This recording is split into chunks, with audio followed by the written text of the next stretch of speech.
Então, Alexandre Bernardino Costa, Eduardo Gonçalves Rocha, professor adjunto na Faculdade de Direito de Goiás e do mestrado em Direito Agrário da Universidade Federal de Goiás, doutor em Direito pela UNB. Seja bem-vindo, professor.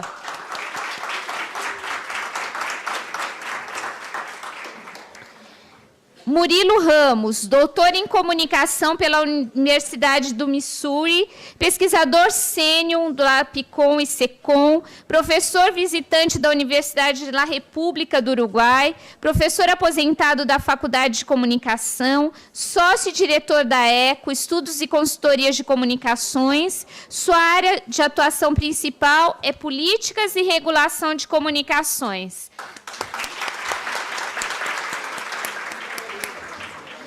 José Geraldo de Souza Júnior, doutor em Direito pela Faculdade de Direito da UNB, ex-reitor da Universidade de Brasília, membro da OAB e professor associado 3 da UNB.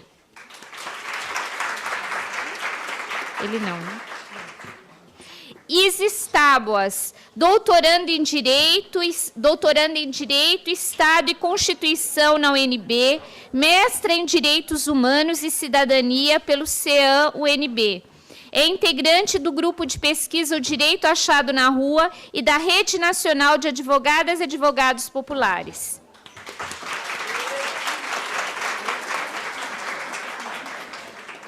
E agora temos alguns lugares aqui na frente, pedimos para o professor Vinícius, se quiser sentar aqui.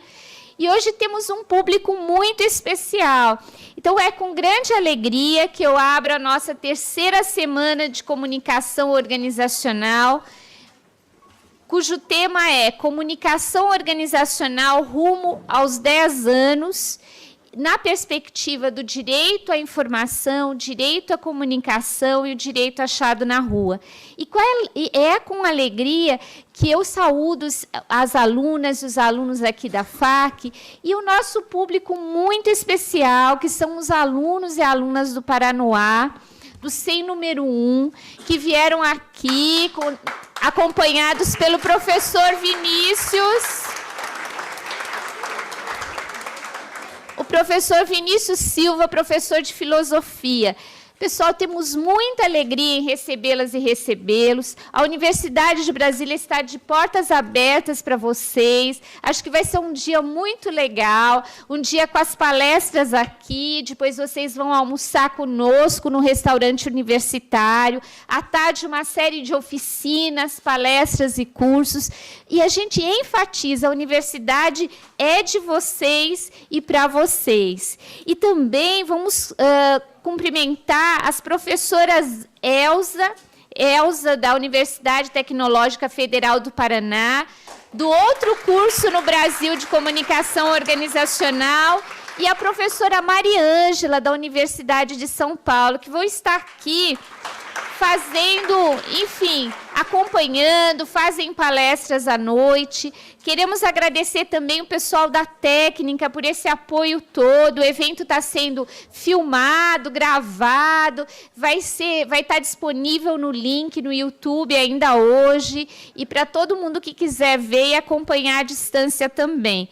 Então, agradecemos, e antes de iniciarmos o painel, eu vou chamar um aluno nosso do 1º semestre, um aluno Júlio César, que é do Paranoá. Então, ele poderia estar aqui, né, no ano passado, e que hoje é o nosso aluno que vai cumprimentá-los.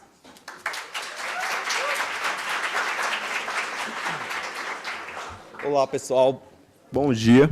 Meu nome é Júlio César, eu estudei meu ensino médio e público todinho lá no Paranoá, e é uma honra ter vocês aqui. Eu espero que vocês gostem muito dessa semana aí e aproveitem muito, muito o dia. Muito obrigado.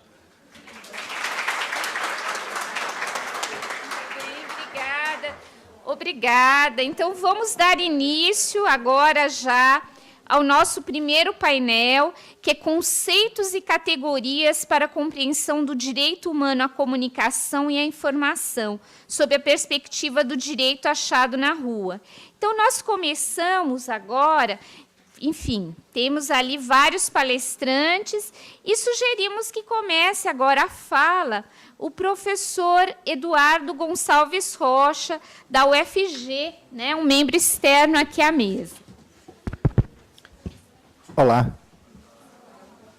Bom dia a todos. Inicialmente eu quero agradecer o convite. É um prazer para mim fazer parte dessa mesa. Voltar à Universidade de Brasília, onde eu estudei, me formei. Fiz o doutorado aqui e o mestrado. É um prazer enorme falar para um público tão diversificado. E isso impõe um desafio muito grande, né? Tentar nos fazer compreender para um público tão diversificado. O tema da minha fala é a relação entre a ciência e a necessidade da pluralidade de vozes na ciência, né? Talvez algumas categorias, alguns termos não vão ser tão compreensíveis para vocês. Eu poderia ter feito a fala um pouco mais acessível, mas agora que foi me informado que o público seria tão diverso, né? Mas, sim, só para contextualizá-los, a gente tem um debate dentro da universidade. A universidade ela cria muitos conceitos, às vezes, abstratos, e esquece a realidade plural, a realidade diversa que existe na nossa sociedade, né? Então, o que eu vou falar aqui é exatamente isso, que a discussão sobre ciência, hoje em dia, ela tem que levar em conta essa pluralidade de sujeitos, essa pluralidade de atores que a gente vê no dia a dia. Não tem como, a atual discussão que a gente observa hoje, que vocês observam hoje, não tem como a gente discutir o que é ciência e o que é produzir ciência a partir de categorias idealizadas. A gente precisa pensar o que é ciência a partir da mulher, a gente precisa pensar a ciência a partir do negro, a gente precisa pensar a ciência a partir do nosso local de fala, sujeitos do Brasil, latino-americanos, que certamente têm uma visão de mundo, têm uma história de mundo diversa do sujeito europeu, onde se desenvolveu a ciência, né? Então, o que eu começo abordando aqui, quando vou falar sobre a questão da comunicação, epistemologia e ciência, é que é fundamental, hoje em dia, ao se pensar o produzir o científico, voltar à categoria sujeito, né? E esse é um ponto de convergência, esse é um ponto muito caro para a teoria do direito achado na rua, a questão do sujeito coletivo de direito, né? Agora, por que essa categoria ela é importante para pensar a ciência hoje em dia? Ela é importante para pensar a ciência hoje em dia, em especial em contraponto e o que ela significa? Ela significa... ela é importante para pensar a ciência hoje em dia em contraponto a uma visão que a gente já enfrentou, já teve, de um sujeito cartesiano, idealista, né? Ou de um outro autor que é bastante utilizado dentro do campo do direito, imagino da comunicação também, de um paradigma kuhniano, de Thomas Kuhn, que apaga esse sujeito. O que significa esse sujeito idealista cartesiano que não leva em conta essa pluralidade de sujeitos que eu falei para vocês, né? Provavelmente vocês já devem ter visto na aula de filosofia o Descartes, né? Que vai falar assim, olha, eu penso, logo existo.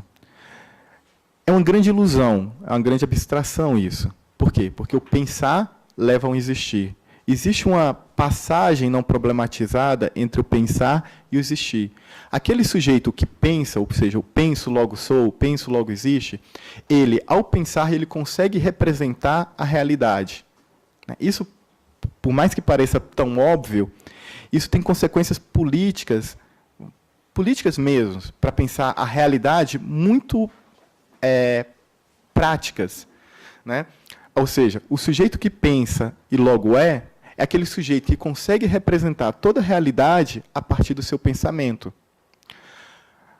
Qual a consequência política disso? A consequência política disso é o sujeito que pensa e representa, ele pensa e representa uma realidade que ela é única para todos. Única, seja para o sujeito latino-americano, seja para o sujeito europeu. O problema é que essa realidade e essa lógica que é apresentada como única é uma lógica que não é construída a partir de uma realidade latino-americana, uma realidade construída a partir da África ou da Ásia, mas é uma realidade construída a partir do sujeito europeu. Ou seja, é um olhar sobre o mundo, um olhar sobre a realidade que impõe, que constrói um sujeito idealista e que impõe para todo mundo uma mesma lógica. Uma lógica que nega a própria diversidade de sujeitos existentes no mundo, vamos falar assim, né? Então, assim, a consequência de pensar a ciência a partir de um sujeito cartesiano é a imposição de uma lógica única em torno do mundo, negando uma pluralidade de outros sujeitos, de outras realidades, de outras histórias existentes no mundo. No direito, provavelmente esse outro autor vocês não tiveram contato ainda, mas dentro do direito, e quando vocês entrarem na universidade, vocês vão ter o contato com um autor chamado Thomas Kuhn. Ele é muito utilizado hoje em dia para explicar o que é a ciência. O Kuhn, ele tem um erro, ele tem uma insuficiência que é contrária ao Descartes. O Descartes ele centra no sujeito idealista, universal, que pensa o mundo a partir de uma única lógica, a realidade como se fosse um grande quadro que você vai descobrindo as partes e vai montando. O Kuhn não. O Kuhn ele centra em um sistema lógico abstrato. Para ele não existe sujeito. E aí a gente tem uma outra insuficiência, né? Que é a ciência para o Kuhn? A ciência ela se constrói de forma paradigmática. A ciência é uma linguagem. Ou seja, ela é construída em uma comunidade que compartilha a ciência. Com isso, ele consegue, de alguma forma, superar a insuficiência cartesiana, que faz uma ligação entre realidade e palavra de forma muito linear. Por meio do Kuhn, a gente começa a pensar em uma pluralidade de comunicações. E a gente começa a ver que, olha, se existe a ciência é uma linguagem, existem outras linguagens e outras formas de pensar o mundo. Com isso, a gente já abre para uma diversidade. Mas, quando ele centra no sistema, ele consegue apagar o cientista como um sujeito. Eu pergunto, principalmente para os professores aqui, né, onde está o sujeito na teoria de Thomas Kuhn? O sujeito ele não existe na teoria de Thomas Kuhn. Por quê? Porque a visão de linguagem do Thomas Kuhn é absolutamente formalista. O cientista ele não existe enquanto um sujeito. O cientista ele existe como... E é interessante que o Kuhn utiliza a mesma metáfora do Saussure. Por quê? Porque os pressupostos linguísticos dele são os mesmos. Ele centra, é uma visão ainda formalista de linguagem. Ele centra no sistema, ele não centra no sujeito. A finalidade do cientista para o Kuhn é montar um quebra-cabeça. Como diz o Kuhn, em determinado momento, e o Saussure, quer dizer, quando em um jogo de xadrez, não importa quem está jogando o jogo, não importa se as peças elas são de madeira ou elas são de metal. Por quê? Porque o importante é o quê? O importante é o sistema. O importante é jogar aquele jogo estabelecido pelo paradigma. Então, se por um lado, por meio do Kuhn, ainda é possível a gente pensar que o conhecimento ele é incomensurável, ou seja, possui diversas linguagens, a categoria sujeito não faz sentido para essa teoria. Então, não faz sentido... isso tem consequências políticas muito, muito claras, que dentro do direito é um autor ainda muito utilizado e que a gente tem que começar a fazer um questionamento muito forte a partir das insuficiências dele. Ou seja, quando ele nega o cientista como sujeito, ele gera uma série de consequências, políticas ao se pensar a ciência. Por quê? Porque se o papel do cientista como sujeito não importa se esse cientista ele é homem ou mulher, não importa se esse cientista ele é latino-americano ou se ele é europeu, não importa a historicidade desse cientista. Não importa o local de fala desse cientista. Então, em último sentido, essa pluralidade ela é negada. Ele reafirma a pluralidade de linguagens, a ciência como uma linguagem, mas é uma linguagem ainda fechada, e, em última medida, ele mantém ainda uma dimensão de neutralidade dentro dessa linguagem. Ou seja, ele se mantém dentro do formalismo. Por quê? Porque ele nega esse papel do sujeito do cientista. Então, eu acho que é bastante imprescindível essa categoria sujeito, que é tão cara ao direito achado na rua, que a gente comece a problematizá-la dentro da noção de ciência. Porque isso vai trazer problemas não tão novos, mas aberturas para, inclusive, uma série de demandas que hoje chegam cada vez mais fortes dentro da academia e dentro do que a gente discute e o que a gente faz aqui. Quando os movimentos de mulheres chegam e falam assim, olha, a ciência, o conhecimento, ele tem que levar em conta uma perspectiva de gênero. O movimento negro vem e traz, olha, a ciência ela tem que levar em consideração o local da raça. Nós, latino-americanos, falamos assim, olha, o conhecimento científico tem que estar associado com essa dimensão histórica do ser que se produz na América Latina. Quer dizer, é isso. É falar que, olha, dentro da ciência está presente o local do cientista enquanto um sujeito. Isso não quer dizer que a ciência ela só vai ser um local de luta e disputas. Mas é claro que ela não é apenas isso, que ela se desenvolve também a partir de uma lógica sistêmica, ela se desenvolve a partir de argumentos que são validados por meio desse sistema, mas essa lógica da luta e da disputa, ou seja, essa dimensão do sujeito, ela é indissociável também da produção da ciência. E aí, já partindo para o final, que são 10 minutos, né? Quando a gente pensa em resgate do sujeito, algumas questões elas se abrem para a gente ao pensar a ciência. Né? É saber que todo cientista, todo acadêmico, ele não possui o mesmo lugar local de fala. Né? Ou seja, as hierarquias elas são instituintes dos locais de produção da ciência. Quer dizer, não há uma comunicação horizontal. Ao contrário, a comunicação acadêmica é uma comunicação hierárquica permanente. Né? Então, seja o privilégio de determinadas vozes, seja a inferiorização de outras vozes. Né? Dissimetrias sociais encontradas em outros espaços sociais são constitutivas do científico. Né? Há bons argumentos, há uma lógica sistemática que produz a ciência, mas ela não deixa de ser um local de competição e luta. Aí algumas perguntas que eu faço aqui. Né? Consequência disso, prática disso, a gente tem que indagar, né? Quais discursos podem e não podem circular? De quem são os discursos que circulam e de quem são aqueles que não circulam? Quais temas envolvem maior prestígio e quais são secundários? Quais os jogos de poder e as hierarquias que determinam o que será produzido? Para que e para quem o conhecimento gerado servirá? Essas são algumas indagações que permeiam hoje em dia, e devem permear o nosso debate, quando fala, olha, o que é produzir um conhecimento científico?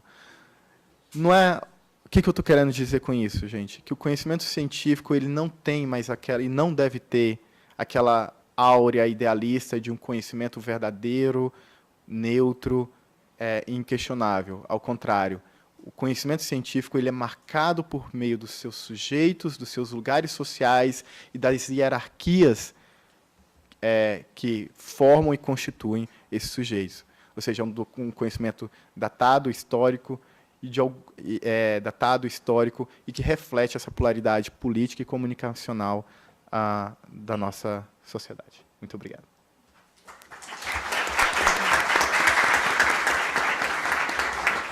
Muito obrigada, Eduardo. E agora vamos ouvir a professora Isis Tábuas, que vai falar conosco também nesses 10 minutos. Pode.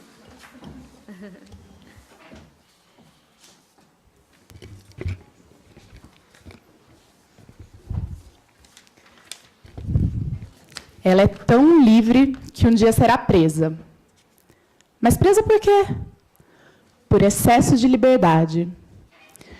E essa liberdade é inocente?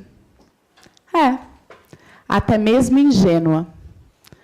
Então, por que a prisão? Porque a liberdade ofende. Esse é um poema da Clarice Lispector. Quem já ouviu falar da Clarice Lispector? Eu escolhi começar esse poema com ela, essa fala com ela, com o poema da Clarice Lispector, porque eu escrevi um artigo em parceria com o Antônio Escrivão. Ele é um dos capítulos do livro que vocês receberam. Esse artigo ele chama Comunicação como Exercício da Liberdade. O título é uma referência à tese de doutorado do professor José Geraldo de Souza Júnior, que é a nossa inspiração dentro do direito, aquele ali que está na mesa do lado do Eduardo, que foi reitor aqui da Universidade de Brasília. Ele tem uma tese de doutorado que chama O Direito como Liberdade. E a gente construiu um artigo dizendo que a comunicação ela também pode ser um exercício de liberdade. E aí a gente discute que a comunicação ela pode ser entendida a partir de pelo menos duas lógicas. Uma lógica, que é a lógica de restrição, que é uma lógica de negação, que é uma lógica de regulação. É uma lógica que entende a comunicação como uma mercadoria, que pode ser acessada por todos aqueles que podem comprá-la. Ou a comunicação pode ser entendida a partir de uma lógica, que é um direito humano, que é organizado, que é pensado, que é construído a partir da sociedade. E é entendido como uma liberdade. Esse, sim, pode ser acessado por todos, não só por todos aqueles que podem comprá-la. Bom, essa é a discussão central do nosso artigo. Ele entende, então, essa disputa da comunicação, que pode ser uma mercadoria ou uma liberdade. Um dos caminhos para a gente compreender esse debate, a gente escolhe uma análise que um autor que chama Boaventura de Souza Santos... Quem já ouviu falar do Boaventura? Menos que a Clarice, né? O Boaventura é um português. Ele discute direito a partir de uma perspectiva crítica, além da sociologia e de outras áreas do conhecimento. O Boaventura ele diz que, na nossa modernidade capitalista, ou seja, o mundo que a gente vive hoje, é produzida uma série de simplificações, de reduções de alguns conceitos, de algumas categorias da nossa sociedade. Então, por exemplo, quando a gente fala em direito, a modernidade capitalista reduz o direito apenas ao que é produzido dentro da esfera institucional, dentro do aparato estatal. Então, ele é reconhecido apenas com o que está escrito dentro dos códigos. Existe uma outra redução, que é a redução da política ao aparato estatal também, ao aparato institucional. Uma outra redução ainda, que eu acho que ela é a mais fácil de ser compreendida, é a do conhecimento, que o conhecimento é produzido apenas pela ciência, apenas pelas escolas, pelas universidades. Quem acha que o conhecimento é construído apenas na escola? Então, tá, quem não acha? Quem acha que o conhecimento é construído fora da escola também? Ah, muito bom, eu também acho. Por exemplo, quem aqui já sabe preparar comida? Quem sabe cozinhar? Quem aqui aprendeu dentro da escola a cozinhar? Esse é um conhecimento que é produzido para além da ciência dentro das escolas, dentro das universidades. E a gente tem uma série de outros exemplos. Por exemplo, a medicina. A medicina hoje é ensinada só dentro da universidade. Mas, antes disso, a medicina ela já era um conhecimento popular. As bruxas que foram queimadas vivas, elas eram queimadas especialmente por conhecer de medicina, por conhecer do seu corpo, por conhecer as ervas, por saber cuidar dos doentes. Isso tudo foi considerado feitiçaria. Mas, na verdade, era um conhecimento que foi negado pela institucionalidade, que reduziu o conhecimento só o que era ensinado dentro das universidades. Então, todas aquelas mulheres que conheciam, que sabiam, que tinham o domínio sobre a cura, sobre as ervas, sobre o corpo humano, foram consideradas bruxas. Foram reduzidas, foram apagadas, foram silenciadas. Quando a gente fala da comunicação, do direito à comunicação, essa redução ela também está presente, essa série de reduções. E aí a gente vê uma série de experiências da comunicação apagadas e silenciadas. Por exemplo, na época da ditadura militar, quem aqui já ouviu história de jornais que eram censurados, que eram silenciados? É uma série de experiências que são apagadas, tanto através do poder estatal, como esse da censura, por exemplo, como pelo poder econômico. Por exemplo, na minha cidade existiam rádios comunitárias. Onde vocês existe? Não? Rádio comunitária é uma experiência super interessante, porque ela passa a comunicação, ela informa a comunidade a partir de uma lógica construída a partir da própria comunidade. Então, ela dá o protagonismo para o povo daquele próprio local construir a comunicação, construir a informação. A gente tem uma série de rádios comunitárias que são multadas, que são fechadas, que entram em disputa com a ideia da comunicação como mercadoria e não encontram espaço, por exemplo. Bom, essa parte dessas reduções, a gente também pode pensar o direito. O direito, nessa redução, ele é entendido apenas como lei, apenas com o que está escrito nos códigos. Mas o direito ele não é só isso, é? Vocês acham que o direito é só o que está escrito no Código Civil, na Constituição da República? Vocês acham que tem direito em outros espaços? Onde tem direito?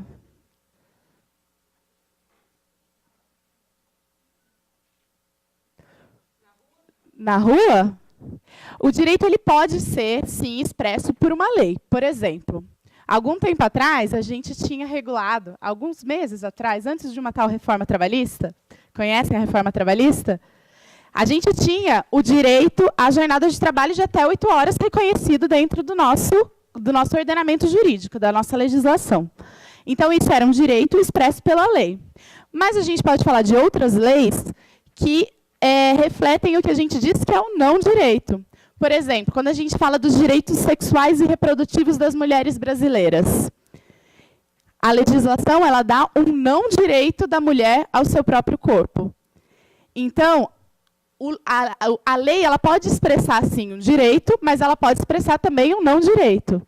E a lei não é a única forma de se expressar o que é o direito. O direito ele pode ser expresso dentro das nossas organizações, dentro dos nossos coletivos, dentro dos espaços em que a gente se organiza e reivindica determinados direitos, determinadas garantias, onde a gente pensa coletivamente processos de libertação, de construção de liberdade.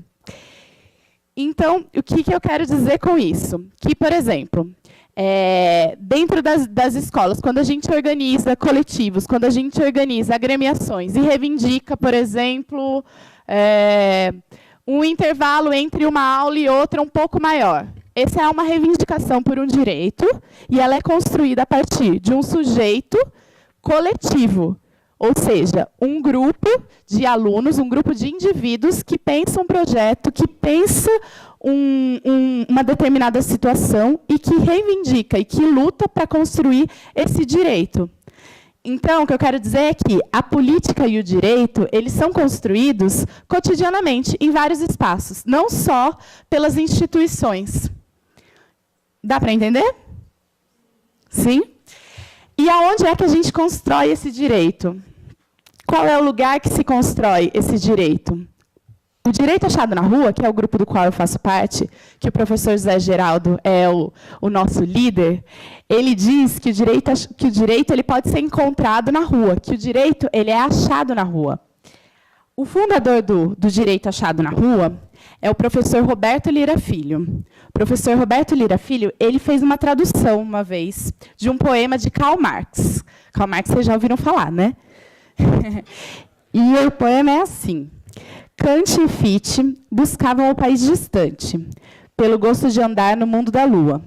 Mas eu tento só ver, sem viés deformante, o que pude encontrar bem no meio da rua. O que ele quer dizer com isso? Ele quer dizer que a rua é um espaço, é algo material. A rua é a realidade, a rua é algo concreto. A rua é onde o povo está. É o lugar em que esses sujeitos coletivos de direito, essas coletividades, esses grupos que reivindicam determinadas construções sociais, que reivindicam mais direitos, é o espaço em que eles constroem essas novas relações sociais. Bom, eu vou destacar aqui um ponto, que é um ponto do artigo, que a gente diz que o direito é encontrado na rua, entendendo, então, a rua como uma metáfora para um espaço público. Então, a rua não é só a rua, o asfalto. A rua é uma metáfora para os espaços públicos, os espaços políticos em que a gente constrói direitos. Mas a gente também entende esse espaço, essa esfera pública, como um espaço em que se faz política. E quem aqui é feminista? Quem aqui é feminista? O feminismo, ele tem um legado político que diz que o pessoal também é político. E quando a gente entende que a rua é o espaço em que a gente faz a política, em que a gente constrói o direito, a gente entende que essa também é uma reivindicação para as relações pessoais, íntimas de afeto e domésticas.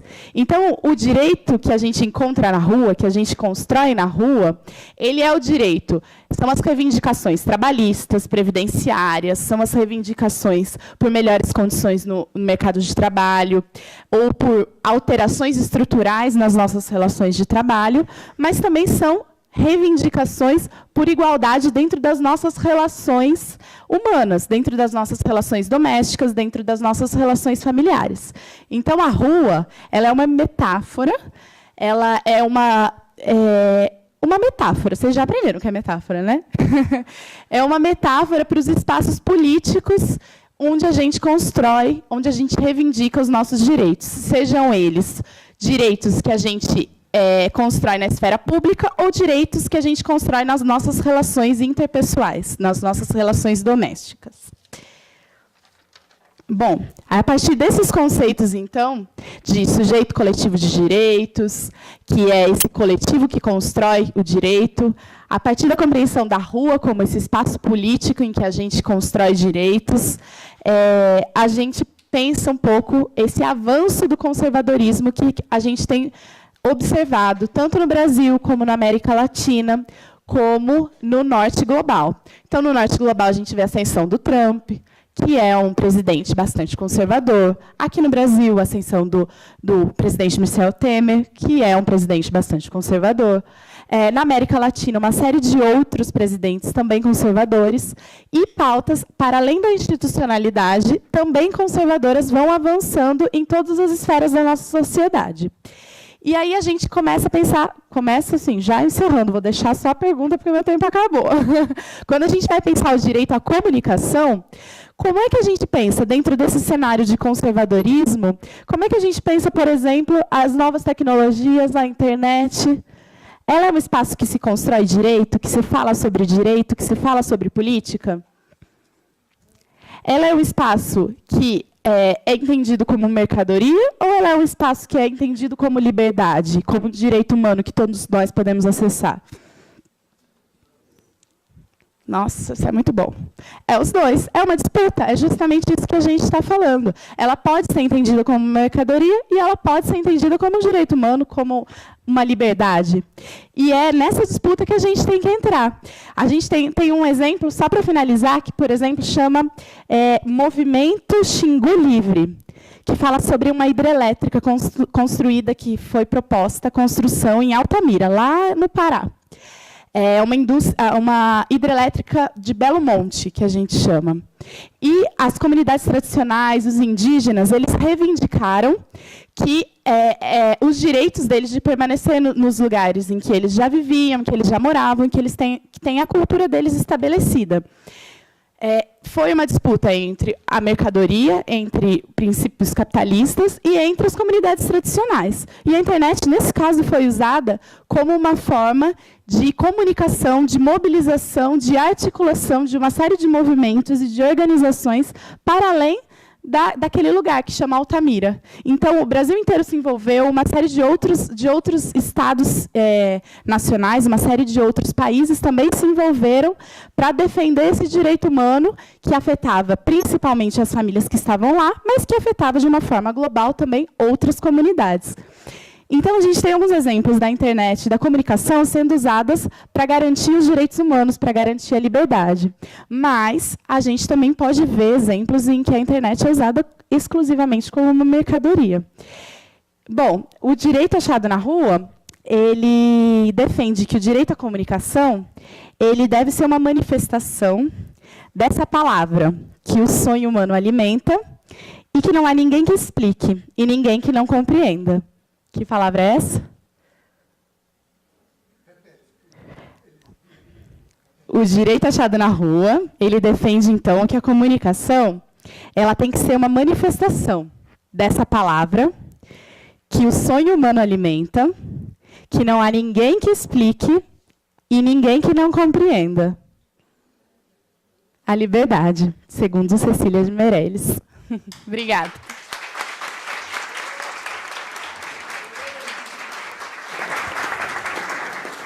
Muito obrigada, Isis, muito bom. E agora vamos ouvir o professor Murilo Ramos. O professor Murilo Ramos, que é um dos grandes pesquisadores no Brasil e militantes, inspiradores da defesa desse direito humano à comunicação e à informação. Então, vamos ouvir esse professor que é um dos pensadores que fundaram essa linha de políticas de comunicação aqui na Universidade de Brasília. Bom dia. Quando a professora Ellie me lembra que eu sou um dos fundadores, né, da linha de pesquisa em políticas de comunicação, me faz lembrar justamente disso, do tempo passado e de como as coisas mudaram de lá para cá. Eu sou uma criatura, né, política, profissional, acadêmica, que nasceu no jornalismo para a comunicação. Quer dizer, a minha entrada na comunicação profissionalmente e depois academicamente foi pelo jornalismo. E aquele era um mundo em que o acesso à comunicação se dava, nós nos informávamos, inclusive, comprando um jornal, encontrando um jornal, ou indo ao dentista, ou um consultório médico, enfim, a um pronto-socorro, e encontrando lá uma revista. Aqueles eram os instrumentos. As rádios, né, na origem do meu processo de entrada na comunicação, a rádio comunitária ainda era distante. Então, o que você tinha, a rádio, a televisão particularmente, que era aquele instrumento de comunicação mais dominante, aquele que nós tínhamos em casa, centralizando a nossa atenção, né, a televisão particularmente, com o seu jornalismo, com a sua dramaturgia, né, os seus programas, enfim, suas novelas, que são fundamentais de hoje, suas séries, que não eram tão comuns quando eu comecei nesse processo todo, enfim. Todos disputando a nossa atenção, mas, acima de tudo, e aí eu vou pegar o gancho que a Isis, né, nos deu, a nossa atenção como consumidores e não como cidadãos ou cidadãs. Todo mundo atrás de quê? Da nossa atenção para fazer dinheiro. Por quê? Porque essa comunicação era fundamentalmente uma comunicação mercadológica. E essa sempre foi a discussão que, aí eu já na academia, eu já na universidade, já tendo estudado, já tendo fugido daquela prática profissional legal, importante, nós formamos pessoas, eu até hoje aqui, para trabalhar na Globo News. Estou lembrando aqui agora de um ex-aluno recente, até que eu adoro, brilhante, sempre estou vendo ele lá na Globo News, etc. E tal. Enfim, essa é a nossa vida. E a Globo News é um canal de notícia 24 horas da Rede Globo Televisão e busca fundamentalmente fazer dinheiro. Vivemos numa cidade capitalista, uma cidade de mercado, e essa é a lógica que preside esse processo todo. E aí, arriscando digredir, assim, evadir um pouco, você me segura e cuida dos meus 10 minutos, é o seguinte.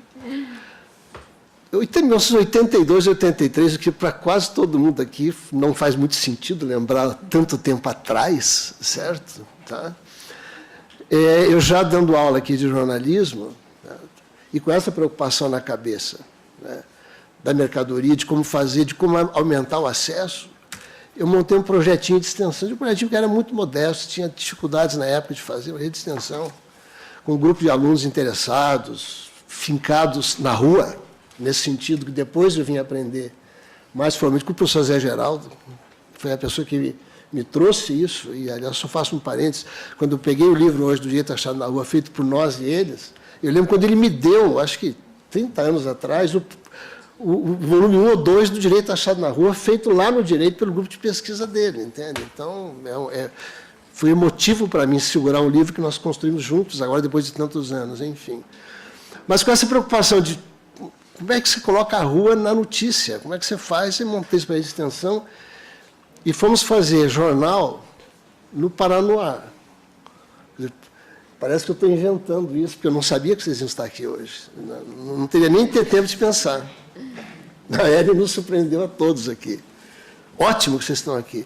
E aí eu lembrei, na tentativa de criar um veículo de comunicação, tá, capaz de falar outras coisas para além da mercadoria, falar sobre os problemas da rua, ou seja, do espaço público, no caso, a gente escolheu o Paranoá por uma circunstância de conhecimento com a Associação de Moradores, que era muito forte na época, hoje em dia não sei, mas era um grande instrumento, eram associações de moradores na época, nós procuramos a associação. Maria de Lourdes. Hã? Maria de Lourdes. Não me lembro eu não me lembro essa pessoa quem era, mas enfim, década de 80. E aí queremos trazer um grupo de alunos aqui, tá, um projeto, enfim, e aí eu lembro que ela nos colocou, vocês vêm e depois vão embora, né? Eu falei, possivelmente sim, porque a gente não vai conseguir ficar aqui o tempo todo, né? Isso seria feito depois, muitos anos depois, com rádio comunitária. Na época, era o quê?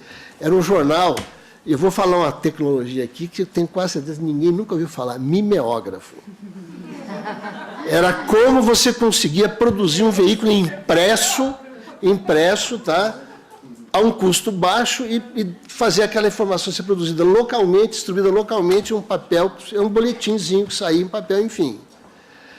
Então, para pensar, assim, o conceito que nos fazia na pós-graduação e na graduação, enfim, embora na graduação a gente sabia que estávamos formando profissionais para o mercado, fosse o público ou o privado, mas fundamentalmente para o mercado, então não adiantava criar essa dissonância nos nossos alunos e forçar, dizer assim, olha, o mercado é um mal, eu posso ter a minha perspectiva crítica, mas eu sei que eu não podia criar essa divisão, essa duplicidade. Não, mas pelo menos indo para o mercado você tem ideia do que você está fazendo. Essa era o que a nossa pesquisa procurava fazer naquele momento. Então, lembrei disso agora, né? Eu já ia falar sobre a questão da comunicação, enfim, mas a questão fundamental era o acesso. Como ter acesso aos instrumentos, meios e veículos de comunicação para além daquilo que o mercado como produzir alternativas, imprensa alternativa, veículos, a alternativa era tudo que se queria. Tá? Enfim. Então, esse era o desafio, era o desafio, permanece sendo o desafio. E aí eu vou dar um salto quântico. Tá? Eu já ia falar nisso na minha preparação da fala original, eu ia começar falando de Blade Runner e de memória, né? Enfim, aí eu não sei, enfim, está em cartaz, muitos de vocês estão sabendo, tem um filme de ficção científica em cartaz aí e tal, o filme é brilhante, o original, mas eu vou seguir nessa linha, só que numa outra perspectiva, certo? Porque hoje o desafio está aqui, ele está literalmente aqui, certo? Ele não está nas nossas casas, nas televisões, ele não está, enfim, nos nossos computadores pessoais, ele está literalmente aqui. Né? Eu vou mencionar, vocês são visitantes, a maioria de vocês que vieram da escola lá, né, o Centro de Ensino Médio, é isso? Sim, Centro de Ensino Médio. Tá? Então, assim, vocês veem, mas se fossem os nossos alunos aqui de graduação ou pós-graduação, estava todo mundo ligado aqui, ó, e disputando a minha atenção. Tá? Por quê? Porque as pessoas que nos dão certo? Não é o gadget propriamente dito, não é só o aparelho. Os Facebooks, as mídias sociais, o que quer que esteja aqui dentro está disputando a nossa atenção. É o que quer a nossa atenção. Por quê? Porque você tem que gerar tráfego. O ideal é que estejamos todos ligados, olhando o tempo todo. Seja o que for, seja o Facebook, seja o Twitter, seja quem está procurando emprego, está cedo para vocês ainda, mas o LinkedIn, seja o Google fazendo uma pesquisa, que tem coisas legais, enfim, tal, seja o que for, a nossa atenção, por quê? Porque a mercadoria está presente o tempo todo, e a mercadoria é a nossa atenção. Só que a publicidade, que é o motor econômico do processo, e que antes era bem transparente para nós, porque você via o programa de televisão, você entrava um anúncio.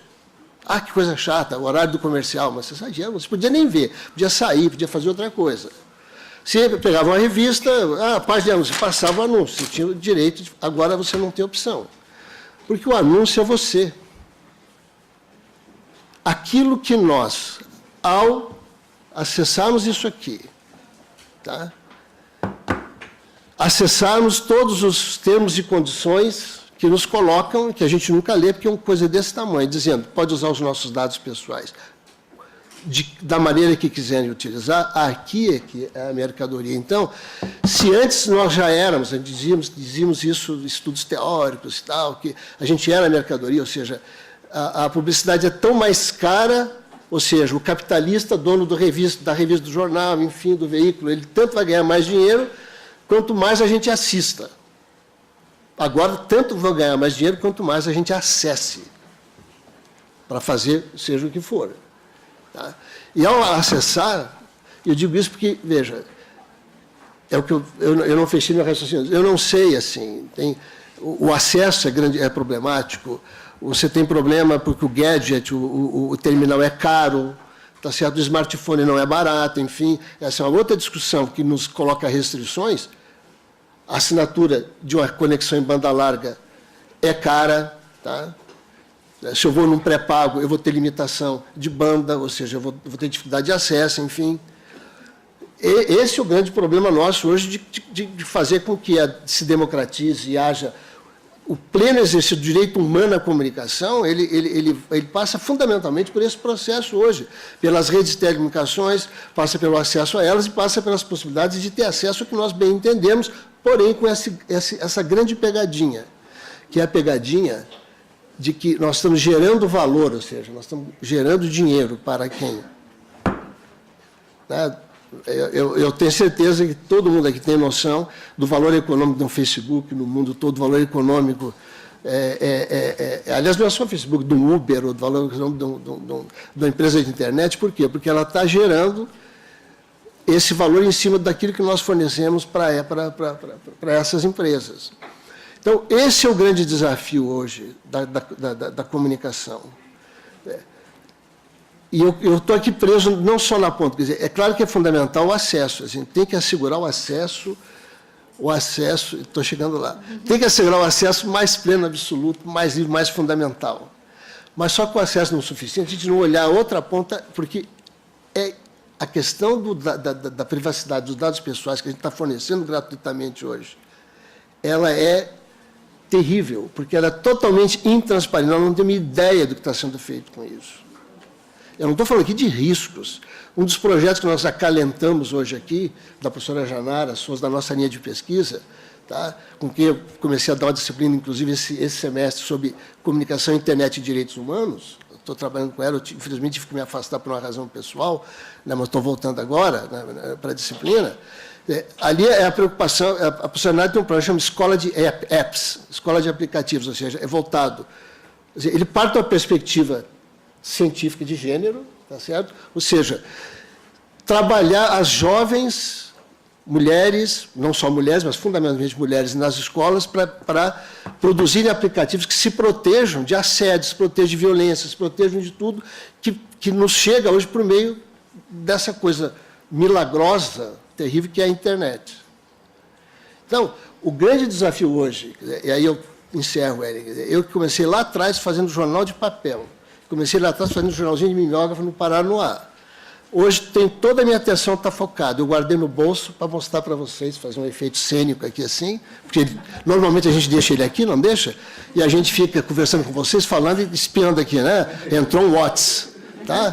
Entrou um WhatsApp, entrou uma bobagem que o meu amigo me mandou, um vídeo, né? E não, olha, o WhatsApp masculino é terrível, é um horror. Digo autocriticamente, mas eu conheço bem, né? Porque assim, os meus grupos de WhatsApp, além dos da família, enfim. Então, esse era o recado inicial que eu queria deixar. Era trazer essa perspectiva das chamadas novas tecnologias, de um paradigma, né, mas a minha perspectiva do paradigma novo, que mudou tudo. Mudou tudo. Quer dizer, assim, às vésperas da minha aposentadoria, que foi em 2014, eu já tinha problemas enormes, mas não só eu, professores muito mais jovens, assim, em disputar a atenção de vocês na sala de aula. Eu fico imaginando um professor de segundo grau, estou terminando, viu, assim. O Vinícius do segundo grau lá, Vinícius, eu não sei como é que é e tal, mas assim, eu não tenho atenção dos meus netos. Sério? Não consigo disputar a atenção como? Ontem tinha um drone girando lá em casa e tal, com câmerazinha, etc. E tal. Enfim, é isso.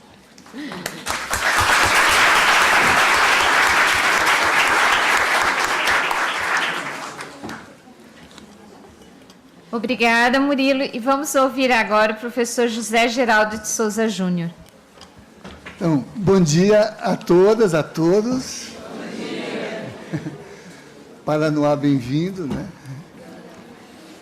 E também todos os demais estão aqui, a professora do Paraná, Elza, Maria Ângela de São Paulo, os professores da comunicação, também os alunos de pós-graduação de Direito e de Direitos Humanos, tem vários aqui, viu, Ellen? Olha, que legal. E a mesa, né, que marca, assim, uma expressão do diálogo que esse evento quer traduzir, que é o diálogo entre a comunicação e o direito, né? E que não é abstrato, porque foi uma experiência que foi diligentemente construída, né? Vocês receberam, eu vi aí um livro, né, que é o Direito Achado na Rua, Introdução Crítica ao Direito à Comunicação e à Informação. Ele é um momento dessa experiência, porque antes foi um curso que a gente tentou fazer aqui, né, aprofundando ensaios anteriores, bem anteriores, que gente como o Murilo e eu já fazíamos há muitos anos atrás, com várias perspectivas, né? Me lembro de uma delas, que era a gente percorrer as editorias dos grandes veículos aqui de Brasília, para, com os editores, construir uma melhor interpretação do que são os direitos humanos, né? Para que não ficasse reduzida essa visão hostil de que direitos humanos é mente fraca, mente que se vincula à questão de causas que atrasam o desenvolvimento e a melhor construção da sociedade. Eu e o Murilo percorrimos isso, como também com o apoio da ANDI, Agência de Notícias do Direito da Infância. Lulinha, a gente trabalhou aqui durante muito tempo um projeto que foi discutir a questão da proteção à criança e ao adolescente, né? Então, nós construímos esse projeto valorizando a participação do direito e da comunicação para construir exatamente um programa em diálogo com os alunos que traduzisse algo que está aqui presente nessa mesa, né? A questão do conhecimento científico e outros conhecimentos, a questão dos sujeitos que atuam no processo de afirmação dos direitos, né? Os vários sujeitos que atuam nesse processo, e o engajamento dos estudantes para que eles também não fossem apenas o objeto da atenção dos professores, mas participantes do processo de construção daqueles saberes que estavam administrados ao longo do curso. Vocês vão ver que o livro, por exemplo, tem trabalhos dos professores, comunicação e direito, e seus convidados, e dos estudantes que participaram do curso. Eles também construíram suas reflexões, traduzindo um pouco o que aqui acho foi a síntese do que as exposições anteriores indicaram, né? Independentemente da nossa formulação, o modo como cada um de nós entra num tema, todos nós estamos expressando de que, ou do ponto de vista da ciência, ou da tecnologia, ou da área profissional, ou dos fundamentos da nossa existência, os valores e as noções estão em disputa, né? Por exemplo, uma delas, forte, que aqui se colocou, é a disputa entre algo que seja tido como característica de mercadoria, né, bem de troca, de compra, de venda, e direitos, que não necessariamente caminham juntos, embora poder exercitar atividades que representem regulação dos modos legítimos de adquirir e alienar, né, que também se fazem sob a perspectiva do direito, a algo que ultrapassa essa dimensão meramente mercadológica e que tem a ver com ética, com nossa dignidade, com as condições da nossa vida decente, da nossa vida com dignidade, né? Então, um pouco da experiência desse curso é isso, e que se liga ao fato de que, na comunicação, também ajudava a construir uma dimensão nova da organização da Faculdade de Comunicação, que é esse curso de organização comunicacional, que aqui também agora, hoje, nessa semana, é celebrado a partir de seu registro de 10 anos de instalação, de instituição, né? Então, também, aos professores do curso, professora Ellen e Vanessa, os cumprimentos aí por essa data importante, né, que é um curso novo da UNB, né?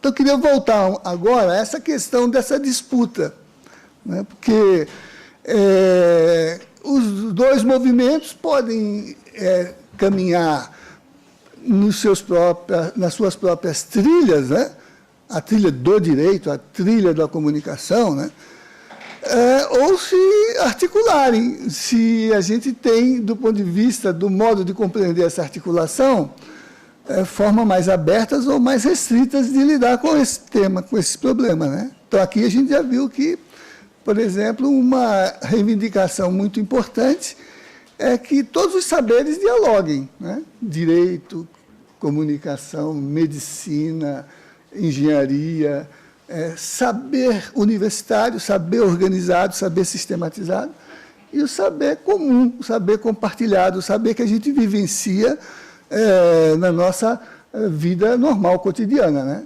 Como Isis trouxe a questão da poesia, tem um outro poeta que eu acho que todo mundo já ouviu falar, que é Camões, não é isso? Já ouviram falar do Camões? Né? Ele lá fala do saber de experiências feitos, né?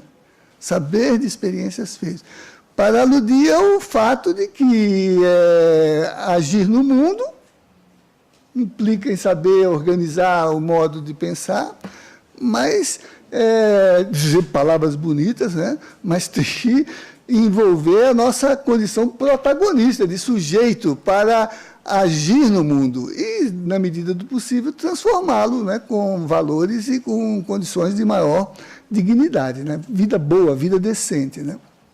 Então, aqui, do ponto de vista do que já foi colocado, né, a experiência que nós vivenciamos e que está no livro, e que reivindica agora aqui, né, que aqueles que trabalharam no livro, que formam esse programa de seminário, né, indica um pouco que elementos procurou instituir nos trabalhos que foram realizados, né. Então, nessa primeira mesa, a gente está discutindo os conceitos, né, as categorias, né, o que é comunicação, o que é direito, né?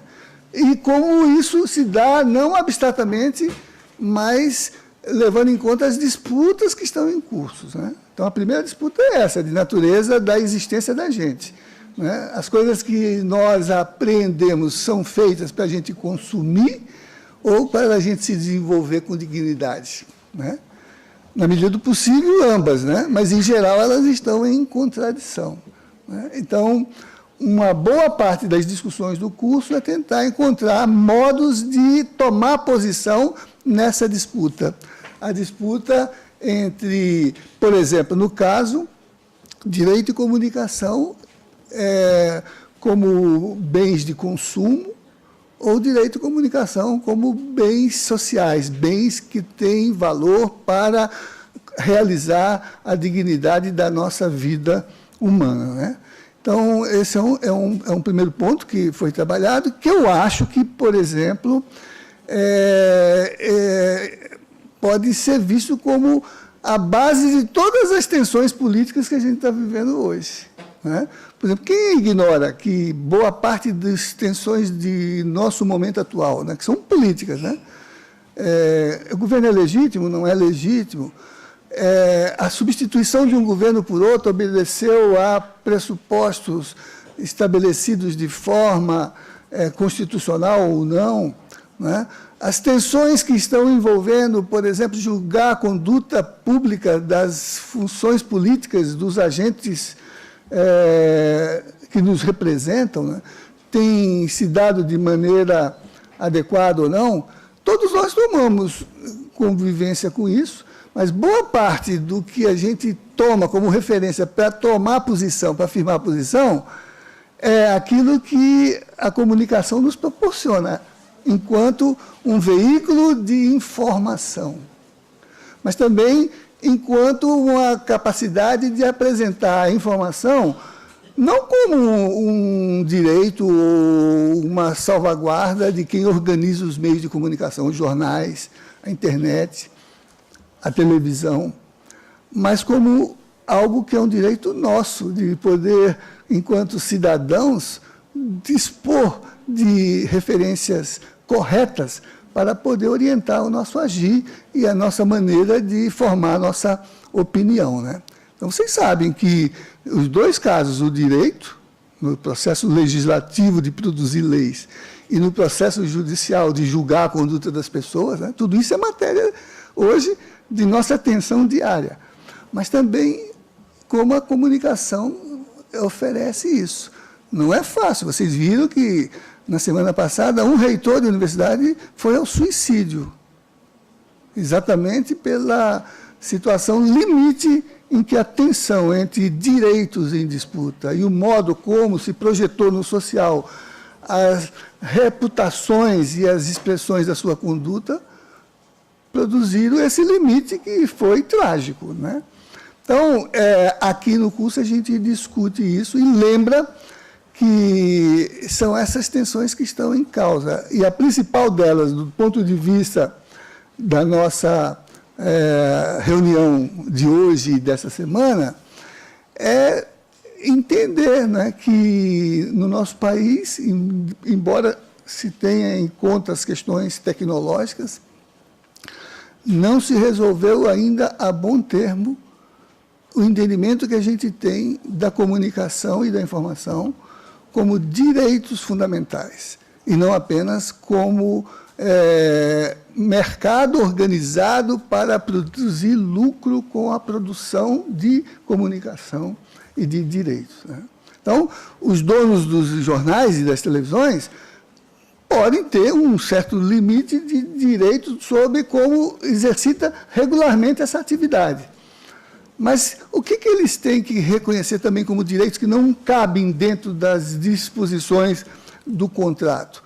É de que jornalistas têm direitos, a população tem direitos, a sociedade em geral tem direitos, e essas questões têm que ser equilibradas. Pode o jornalista entregar a sua consciência e produzir as matérias como o dono do jornal quer que produza? Né? Pode, por exemplo, o jornal, ou como é que a gente toma posição quando, no plano da produção das informações, a própria língua que a gente fala ser utilizada como um instrumento de afetação da nossa consciência sobre a realidade? Por exemplo, quando um jornal publica matéria assim, MST invade ou quando publica assim, MST ocupa. As expressões ocupar, invadir, dizem o quê? Revelam o quê? Revelam o que se interpreta de que atitude no social, do ponto de vista das opções políticas que os sujeitos adotam, né? Invadir é categoria verbal da expressão criminal de uma conduta, por exemplo.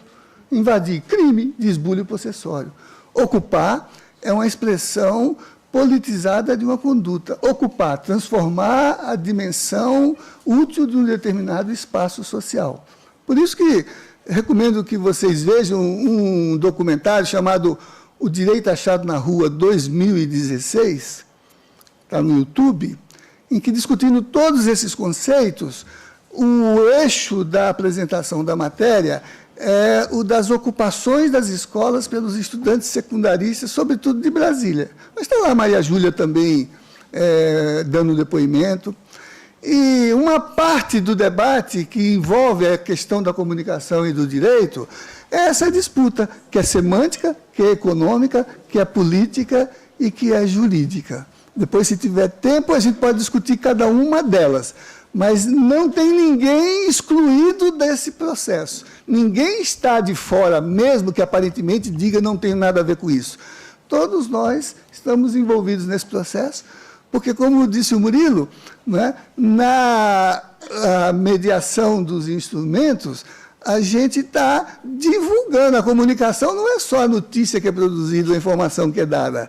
É o modo como a gente faz isso circular, a partir de nossas redes, a partir da nossa percepção de integrar uma determinada sociedade com ética, com capacidade de agir nela e com disposição de ser um agente transformador em direção à justiça, à democracia e à liberdade, né? Então, é disso que trata aqui o texto do qual fiz parte e dos compromissos que assumimos em conjunto, né?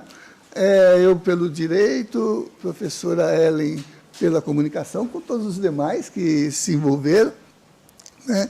E que resulta nessa semana e nesse trabalho que se apresenta aí para vocês, para todos e para todas. Obrigado.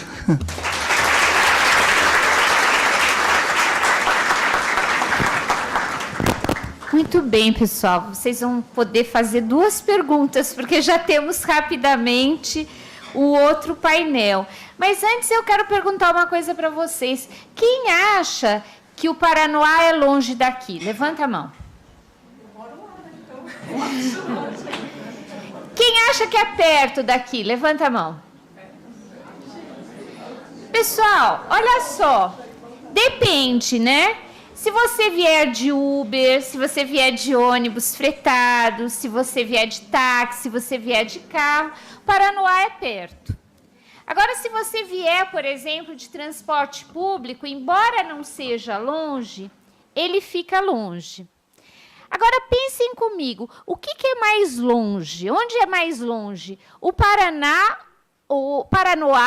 Eu falei Paraná porque os alunos do Paraná estão agora, soubemos que eles já estão em Goiânia para virem aqui para o evento, uma caravana. Lá é longe. Mas é mais longe o Paranoá ou Nova York? Olha que engraçado, gente. O tema que nós estudamos aqui, direito à comunicação e direito à informação, vai nos mostrar que, para a televisão brasileira, por exemplo, Nova York é mais perto do que o Paranoá.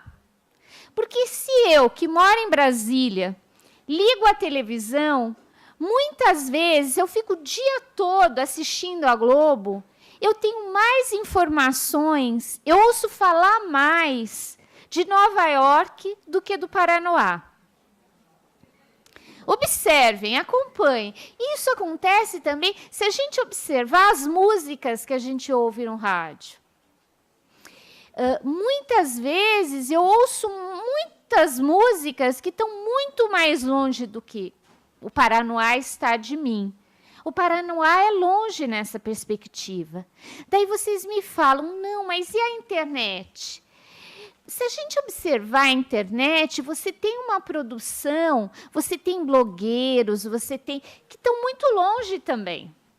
Agora, é claro que na internet tem movimentos que falam o seguinte, tem movimentos de gente que mora no Paranoá e que quer ser ouvida, e que fala o seguinte, chega de falar de Nova York. Nova York é linda, mas faz frio e está longe. Vamos falar aqui do Paranoá. Então, pensar o direito à comunicação e à informação é pensar o direito de ouvir, de acessar informações.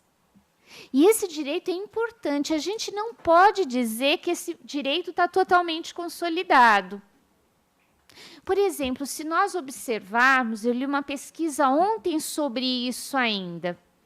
É curioso que as pessoas das famílias mais pobres e muitas vezes com menos acesso à educação são exatamente as famílias que têm mais filhos. A gente já constata isso, né? Então, famílias com baixa renda, com baixa escolaridade, frequentemente têm muitos filhos. Porém, Brasília é um exemplo, né? É uma referência para isso. Em Brasília, a média de filho, né, por família, ela já é abaixo de 2. Então, muitas famílias têm um filho, muitas famílias não têm nenhum. Então, a questão, mas por que as pessoas, nossa, que coisa, que pensamento estranho, quer dizer, quanto menos escolaridade e renda, mais filhos, mas não é muito difícil ter tantos filhos nessas condições? O que está por trás disso também é acesso. É acesso à informação, é acesso aos próprios cuidados e, como falou a Isis, aos direitos reprodutivos. Então, o acesso à informação ele não está garantido. A gente não pode dizer que todo mundo tem acesso à informação. Basta, sei lá, ligar a televisão ou basta ver lá no Facebook. Não é isso. Ao mesmo tempo que esse acesso, esse direito à informação não está garantido um direito à comunicação, que significa não só ouvir, não só produzir informação, mas também o direito de ser ouvido. O direito que as pessoas ouçam aquilo que eu produzo, que as pessoas ouçam a minha voz, que as pessoas considerem o que eu falo. Esse é um direito que não está efetivado na sociedade brasileira. Então, a gente vem aqui a um curso de comunicação organizacional que vai pensar esse direito em várias organizações. Na família, por exemplo. Será que nas famílias todas as pessoas têm os mesmos direitos a serem ouvidas, por exemplo? Todo mundo é ouvido da mesma forma? Os pais, os filhos, os homens, as mulheres? O que vocês acham? E nas escolas? Quem que é ouvido? Né? Será que os professores, professor Vinícius, são ouvidos? Que bom, eles acham que é. Vamos ver se o Vinícius também acha que ele é ouvido. Será que os alunos são ouvidos? Que as alunas são ouvidas? Tá vendo? São disputas de poder, né? Conforme a nossa relação de poder, a gente sente que é mais ou menos ouvido. E essa é uma discussão que a comunicação organizacional vai fazer nas escolas, ela vai fazer nos ambientes de trabalho, né, em que o assédio é fortíssimo ainda. Assédio não acontece, bullying não é uma coisa específica das escolas. A gente acha, poxa, a gente se formou, acabou o bullying. Não, a gente se formou, começou o bullying. É muito forte. São ambientes em que o direito à comunicação precisa ser construído. A mídia é um espaço em que o direito à comunicação precisa ser construído. Tem gente com muito direito e tem gente sem direito algum. Então, é essa mediação. Então, pensar a comunicação organizacional é pensar isso também, não é? Como, nas organizações das quais fazemos parte, o direito à comunicação e o direito à informação estão sendo construídos para grupos, conforme o professor Eduardo falou, que são diferentes, que vêm de histórias diferentes. Conforme nos foi dito pelos professores Murilo e José Geraldo, essa tensão, essa disputa que a Isis tanto falou, que é uma disputa forte, né? Qual é o nosso direito de ouvir e de ser ouvido? Essa expressão tão importante, essa equação tão importante. Então, a gente quer compartilhar isso com vocês. E os profissionais de comunicação, sobretudo também os profissionais de comunicação organizacional, são profissionais que atuam nessa dificuldade que é trabalhar culturas diferentes, pontos de vista diferentes, relações de poder diferentes e tentar buscar possibilidades de construir o direito à comunicação e à informação com toda essa diferença e essa pluralidade. Porque é mais fácil eu efetivar esse direito se todo mundo for igual, se eu só considerar algumas pessoas. Mas quando eu considero a diversidade, começa a ser mais difícil pensar essa relação. Mas é esse o nosso desafio. A gente não quer pensar esse direito num mundo em que todo mundo é igualzinho, porque não é o nosso mundo, né? Não é o mundo que a gente vive aqui. Não é o mundo que a gente quer viver aqui. Por isso, a gente fala da necessidade de colorir a universidade. A gente quer colorir essa universidade, que venha gente de todas as cores, de todas as orientações sexuais, de todos os gêneros, de todas as perspectivas raciais. Vamos colorir a universidade, né? E aí, pessoal, vamos ouvi-los. Já que a gente falou tanto em direito à comunicação e informação, vamos ouvi-las e ouvi-los. Quem quer fazer uma pergunta? Aliás, quem tiver pergunta para fazer e não conseguiu fazer aqui, a gente também tem a disponibilidade de fazer essas perguntas online, de vocês passarem e-mails para a gente, de escreverem um papelzinho, a gente dá a resposta. Mas e agora? Quem quer fazer uma pergunta? Sim, temos 3 inscritos. Era para 2, mas vamos para 3, vamos incluir. Sim?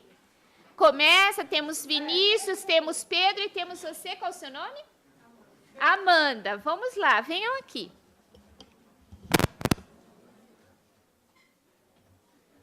Bom dia, tudo bem?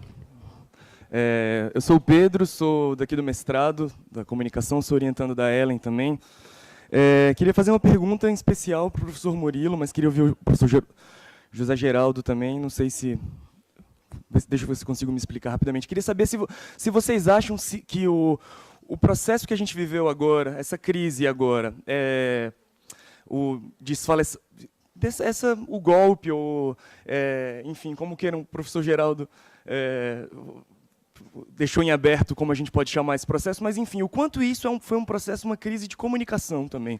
Não pensando da perspectiva que a gente fala mais da comunicação dos monopólios dos meios de comunicação inflamando as ruas, mas pensando como um problema da comunicação do Estado brasileiro, dessa nossa incapacidade de criação de uma comunicação que articulasse isso que vocês comentaram, articulasse cidadania em vez de mercadoria. Eu digo isso especialmente porque eu trabalho há 10 anos na comunicação do Estado. Eu trabalho na CAPES, do Ministério da Educação. E eu sinto que, por muito tempo, a gente foi incapaz, nessa nossa disputa pela atenção, professor Murilo, dos gadgets, a gente acabou caindo numa estratégia de querer mais followers, de querer mais seguidores, confundindo a nossa criação de cidadania com mera propaganda. Assim. Queria saber a opinião sobre isso. Recentemente eu ouvi o André Singer foi feita essa pergunta. Foi uma crise de comunicação? E ele falou que acha que não, que era uma crise política e que a comunicação fez o que deveria ter sido feito. Queria ouvir vocês sobre isso. Obrigado. Vai fazer mais perguntas? Bom dia, pessoal. A minha fala é mais de agradecimento, Hélio. Vou ser bem curto e agradecer e dizer que eu fiz aqui o UNB e com muito prazer estar aqui ouvindo vocês e conhecer, por exemplo, a Casa Vará, como vocês faziam, participar desses eventos, é o que eu tento fazer com os meus alunos. Muito agradecido, Ellen, de coração, de você abrir a porta da universidade, nos receber e mostrar que a escola é pública, assim como a universidade é pública. E vocês têm que fazer parte disso, alunos. Quero ver vocês aqui depois, encontrar com vocês aqui. Aproveitem essa oportunidade. A gente está aqui é para isso. Muito, muito obrigado. E obrigado mesmo de coração. Vocês estão mudando vidas de alunos do Paranoá.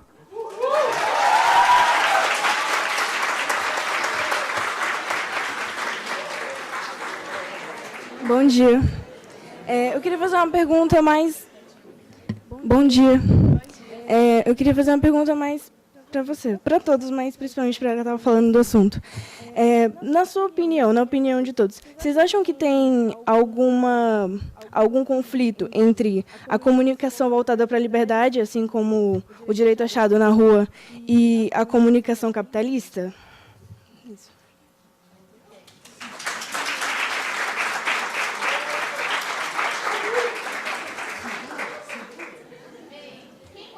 Quem quer começar? Talvez possamos começar pelo Eduardo, pode ser, Eduardo?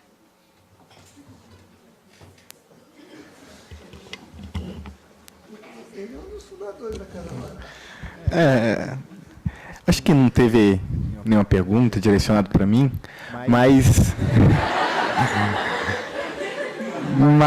é com muita surpresa a menção à Casa Vará, né? Porque depois até a gente conversar, porque eu trabalhei muito com o professor Vará, articulei a construção da casa, e aí que bacana, né? Assim, já estava algum tempo distante do projeto, então é muito bacana escutar a menção ao projeto aqui, né? E depois a gente vai conversar pessoalmente para saber como foi seu contato com essa experiência, né? No mais, eu vou aproveitar para agradecer a oportunidade. Eu acho que foi uma oportunidade de diálogo muito bacana. E é sempre um prazer voltar aqui, é sempre um prazer dialogar com o professor José Geraldo. Esse espaço na Faculdade de Comunicação foi bastante interessante. Eu tenho certeza que esse livro ele vai ser um rico meio de comunicação e discussão do direito à comunicação. Certo? Muito obrigado.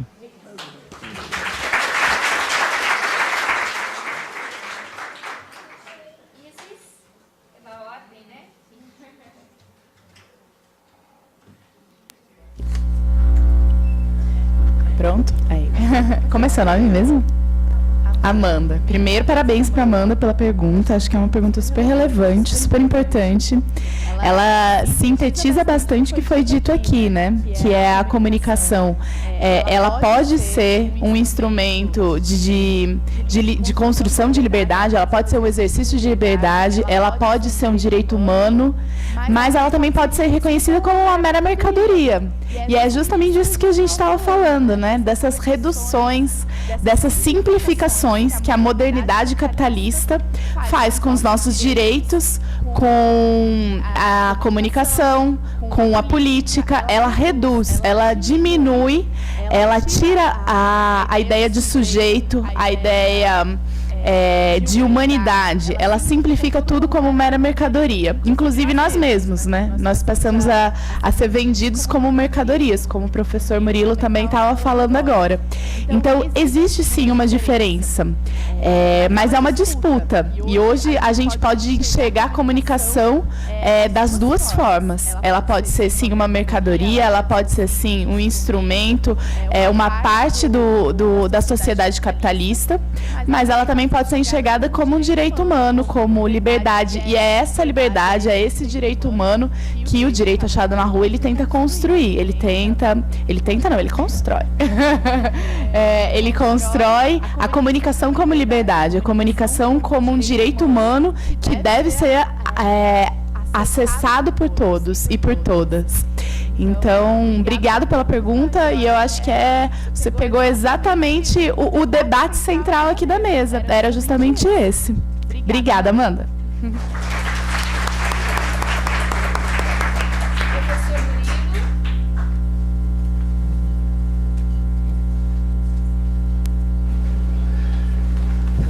a crise vai ser difícil sintetizar.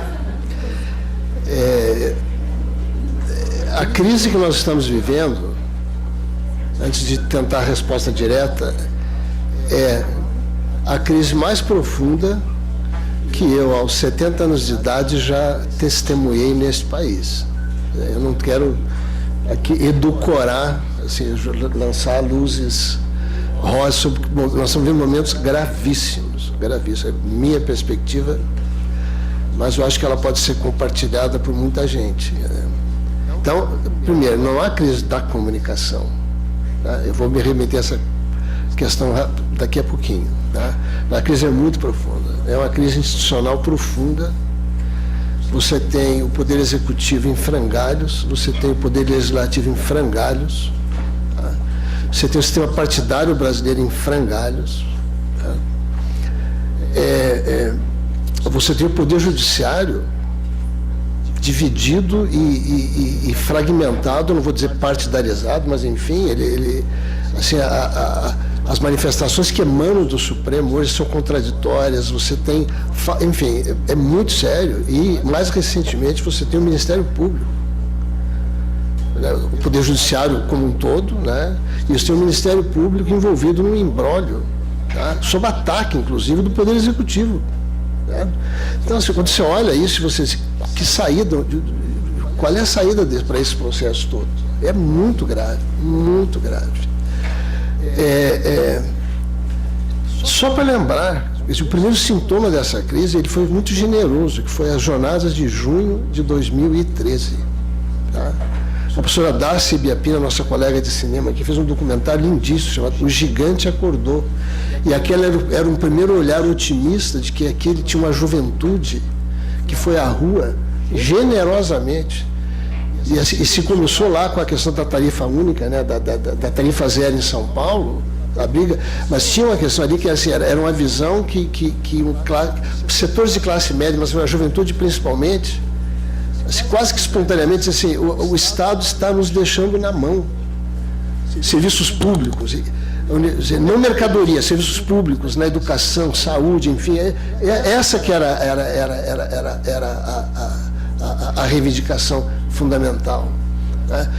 E você tinha, no fundo, uma questão clara que estava na cabeça de todo mundo, que era o problema da Copa e da Olimpíada.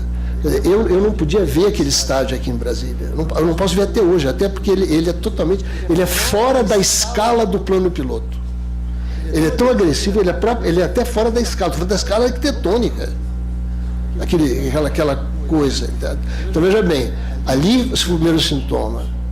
E o segundo sintoma, menos de um ano depois, foi a abertura da chamada Operação Lava Jato, que destampou um problema que eu estou testemunhando.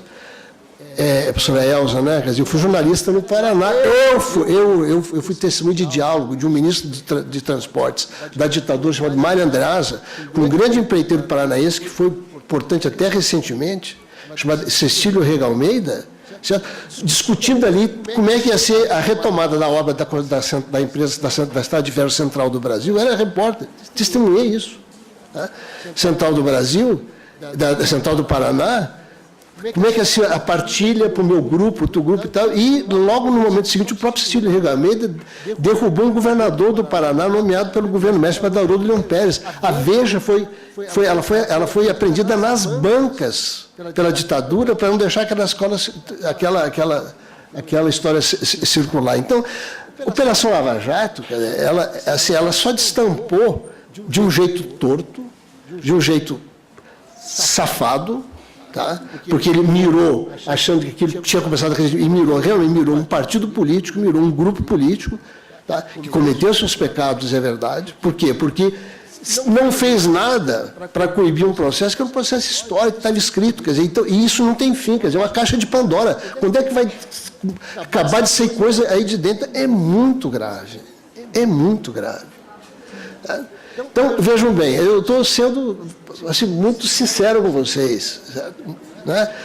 E aí a questão da comunicação. O que eu vejo? Tá bom, a comunicação, tá, tem um problema de narrativa. Então, a chamada mídia capitalista, a mídia de mercado, ela tem a sua narrativa que centra na esquerda, centra na centro-esquerda, centra nos partidos políticos, enfim, e ela tem uma narrativa que é dominante, tá? Mas que já começou a provocar fissura. A paura da Rede Globo de televisão, no dia que saiu a gravação do Joés, que o Ministério Público divulgou a gravação do Joés, quem assistiu Globo News, Jornal Nacional, viu o seguinte, viu uma grande fiadora do golpe, que foi golpe sim, uma grande fiadora do golpe, perplexa, por quê? Porque a sua aposta no golpe tinha dado errado. Aquela jovem repórter Andréa Sadi, que era a porta-voz do Palácio do Planalto, chegou a dizer claramente, o Temer vai renunciar. Eu estou dizendo isso nada por nada, dizendo para mostrar o quanto a própria Rede Globo se perdeu naquele momento. Eu fiz um artigo que está no blog do Nassif, quem quiser pode dar uma olhadinha lá, chama A Globo e Sua Escolha de Sofia. Ela não queria tomar aquela decisão. Quem conhece a história de Sofia, o filme, sabe, né? Entrega um filho para salvar o outro. A Globo, assim, ela não queria ter tomado aquela decisão, ela teve que tomar. Então, assim, tem uma questão de comunicação que ela é a parte. E aí, para não dizer que eu não falei de flores, eu termino. Tem uma outra questão de preocupação, de comunicação, que é mais preocupante. E aí tem a ver com o que eu falei antes, com as redes sociais e as bolhas. Nós vivemos em bolhas. Não há mais contraditório, ninguém consegue mais discutir pluralmente, não há mais diversidade. Por quê? Porque a gente só consegue falar com a gente mesmo. Os nossos grupos, o Facebook, aonde a gente circula. E aí, como é que você vai sair desse processo tudo sem diálogo? Sem comunicação, porque a comunicação é você enfrentar o contraditório, é enfrentar o outro. Está faltando alteridade e empatia nesse país hoje. Então, se desculpe, assim, eu não esperava a pergunta, mas eu estou dando aqui vazão ao seguinte, profunda preocupação. Profunda preocupação. Assim, olhem, pensem, assim, não é? Vai ter eleição, o candidato vai ser o fulano, o cicrano, o Lula não vai ser condenado, o Bolsonaro, gente. Veja, vocês, até, e aí eu encerro mesmo, até a alternativa militar passou a ser plausível. Eu não sei, aquilo que se achava um absurdo até 6 meses atrás, quem sabe, passou a ser plausível. Não digo provável nem possível. Possível sempre é, mas assim, não é, mas é plausível. Então, não é uma crise de comunicação. A comunicação é apenas parte do processo, ela está envolvida. A questão das bolhas é preocupante para nós, pesquisadores, como é que você escapa disso? Todo debate fake news, toda essa discussão. O Facebook nos chamou outro dia, o Fernando Paulinho, nosso diretor, colega pesquisador, foi lá numa reunião em São Paulo para discutir, chamada News Literacy. Como educar as pessoas a ler o Facebook.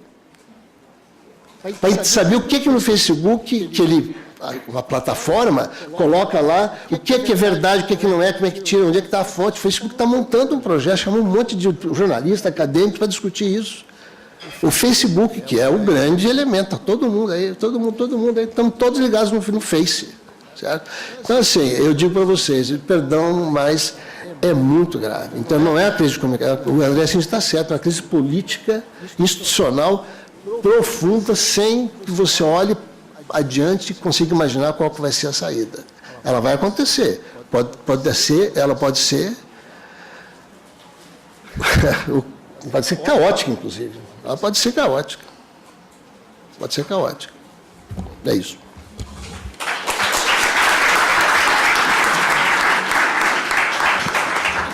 Bem, eu vou surfar na onda que ele levantou, né? Concordando com essa observação, mas lembrando que, do ponto de vista aqui do nosso debate, a comunicação em si é uma expressão grave dessa crise, né? Tanto que muitos têm desenhado uma leitura da conjuntura dizendo, por exemplo, que, do ponto de vista político, o núcleo que favorece, ou que desencadeou, ou que levou ao estado de coisas que estamos vivenciando, é uma conjugação de atuação legislativa, judicial e midiática. Quer dizer, a narrativa desse processo dramático que a gente está vivenciando, uma das crises mais graves que a gente está vivendo, tem uma participação óbvia, clara, nítida, ativa, protagonista dos meios de comunicação. Porém, como a Amanda lembrou, isso é um processo imbricado, é dialético, é uma tensão entre modelos de sociedade, entre expectativas de projetos sociais, né? E as alternativas que se abrem, mesmo que tenham por fator determinante o caos, no sentido criativo do termo, né? Não é no sentido negativo do termo, né? Leva em conta que, sem uma discussão da comunicação como direito, a gente não dá o passo de superação da crise, a gente não dá. Aqui, um autor muito identificado nas mãos levantadas é Marx, né?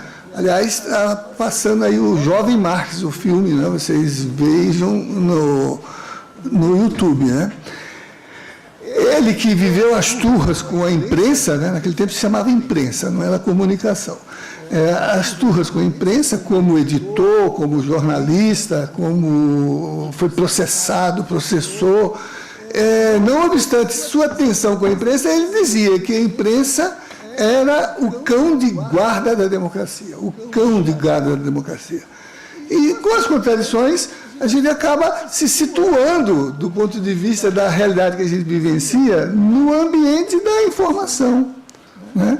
Então, a imprensa é o cão de guarda da democracia, mas é um cão. Quer dizer, se não for vacinado, se não for educado, se não for integrado ao ambiente político e social, a gente pode ser vítima do próprio bicho que a gente cria e alimenta, né? Então, é isso que eu acho que é o desafio, independentemente do desenlace, que a gente deve, enquanto cidadãos, ter nesse processo. Disputar a informação como nosso direito. E identificá-la como uma expressão daquilo que nos transforma em cidadãos. A gente até imaginou que em 85 a gente tivesse resolvido o problema da crise que se armava. A gente viu que não se resolveu ali, se deu um determinado impulso. Mas o impulso que se deu ali foi essa disputa entre uma sociedade que se organize com base nos direitos e uma sociedade que se organiza por base de uma distribuição clientelista, da disputa do orçamento social, né? do butim, do acesso à riqueza que é produzida, né? E acho que a gente tem um papel nisso. Por exemplo, em 85, quando se fez a Constituição atual, que agora é ela alvo desse processo, né? A gente pensou uma comunicação, uma informação que levasse em conta superar essa relação entre direito e mercadoria, entre propriedade e coletividade, né? E aí aquilo que Ellen lembrou aqui, categorias que eu acho que ainda estão aí para serem trabalhadas. Participação política ativa nossa nas mediações institucionais, mas nas nossas formas de organização, inclusive na escola, criando subjetividade criativa, emancipatória, a Paulo Freire, não é isso? E também nos processos políticos daí derivados. Por exemplo, a comunicação é uma estrutura política que precisa se engajar numa expectativa de democracia participativa. Por isso que ela lembrou que o modelo que foi desenhado ali envolvia controle social. Não é censura, nem é limitação da liberdade de imprensa. É participação democrática, no sentido de valores que a comunicação e a informação devem realizar. Que lá na Constituição foi desenhado com a ideia de um grande conselho com participação de cidadania para garantir os elementos políticos que atenuam o processo do engajamento de valores como o da comunicação num jogo de interesses econômicos e financeiros, né? Então, garantir regionalização para que não fique, né, o modelo de Nova York ou o modelo do norte global, né, para definir que filmes a gente assiste, que programas a gente vê, que músicas a gente gosta, que danças a gente aprecia, para que a nossa cabeça não seja feita fora do nosso lugar onde a gente pensa, né? Então, a regionalização, as convergências dos vários meios, porque hoje não é só imprensa, não é só jornal, não é só televisão. A gente se comunica de todos os modos possíveis e imaginados. E aí tem que trabalhar as mediações que lá se previu na Constituição, e por isso a participação é importante, para assegurar que este cão de guarda da democracia, né, não morda a própria democracia que ele deva guardar. Não morda, que eu acho é o que está acontecendo. O judiciário é fundamental, o legislativo está aí, com toda a forma corrupta de produzir. Tinha um chanceler alemão que dizia que duas coisas a gente não deveria querer saber como são feitas. Uma, ele dizia, são as salsichas. E a gente já sabe como é feita, porque o McDonald's mostra lá a porcaria que ele nos obriga a comer. E a outra, ele dizia, as leis, que a gente também já sabe como é feita, por causa de mensalões, de cunhas e extremes, né? Então, se a gente não tiver uma participação nisso que o Murilo acentuou, que é a disputa pela narrativa, né? Aí, então, nós não seremos os agentes de superação da crise, nós seremos vítima desse processo, vamos sucumbir a esse processo. E politicamente, a gente não pode se colocar no destino de bodes expiatórios para a degola. A gente tem que ter capacidade, né, de vencer os obstáculos de qualquer natureza que se coloquem para nos adestrar, nos apequenar, nos dessubjetivar, nos infantilizar, nos coisificar, né? Eu acho que é uma questão que se coloca nesse debate aqui, e é o que o volume que vocês receberam, depois vocês deviam pedir aí ao professor para organizar com a turma aqui da comunicação e do direito oficinas, não só as que vão ser feitas aqui no evento, mas como estratégias de vamos criar aqui um decanato na linguagem da NB de pré-graduação, tá certo? Para poder avançar no debate sobre esses temas, né? E discutir, por exemplo, de que modo, nas ocupações recentes, o protagonismo dos estudantes lidou com o tema da comunicação, porque é muito curioso saber como é que, contra todo o discurso hegemônico, os estudantes conseguiram imprimir no imaginário da sociedade a ideia de que eles não estavam disputando a propriedade da escola, mas transformando o espaço da escola num espaço da política.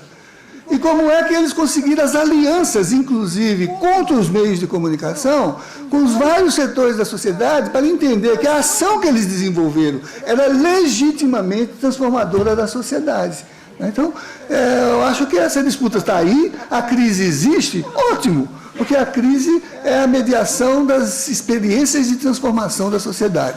Hegel dizia, o filósofo, né, que a crise existe porque o velho não morreu e o novo ainda não nasceu inteiramente. Eles se implicam e eles interferem um no outro, né? Mas, se a gente não ajudar esse nascimento, a gente vai ficar com fantasma e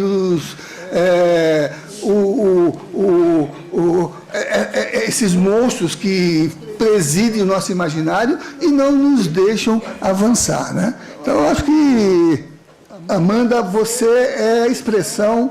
Desculpe, Pedro, que já é um acadêmico, Vinícius Campos, você é a expressão da condição da nossa existência. Quer dizer, não porque a gente assume agora que você nos vai evangelizar, né?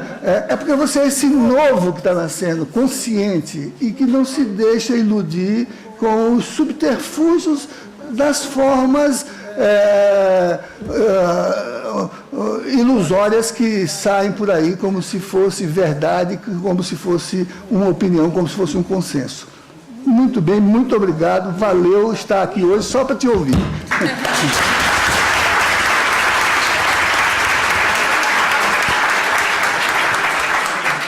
Pessoal, muito obrigada. E agora eu quero agradecer, né? A gente tem de agradecer tanta gente.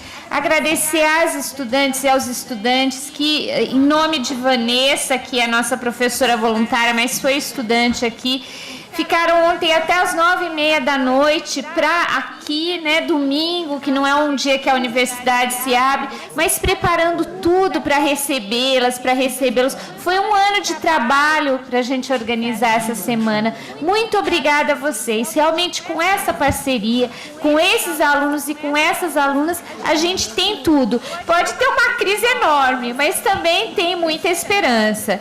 Agradecer aos técnicos. Senão a gente estava em casa. É verdade. Agradecer a vocês que fizeram aí uma excelente participação. Professor Vinícius, fiquei tão feliz. Vamos estabelecer parcerias, vamos dar aula lá no Paranoá, os alunos vão ter aula aqui. A gente pode fazer, nós não estamos longe. Embora tantos meios queiram nos convencer que estamos muito distantes, o Paranoá é logo ali, a universidade é logo aqui.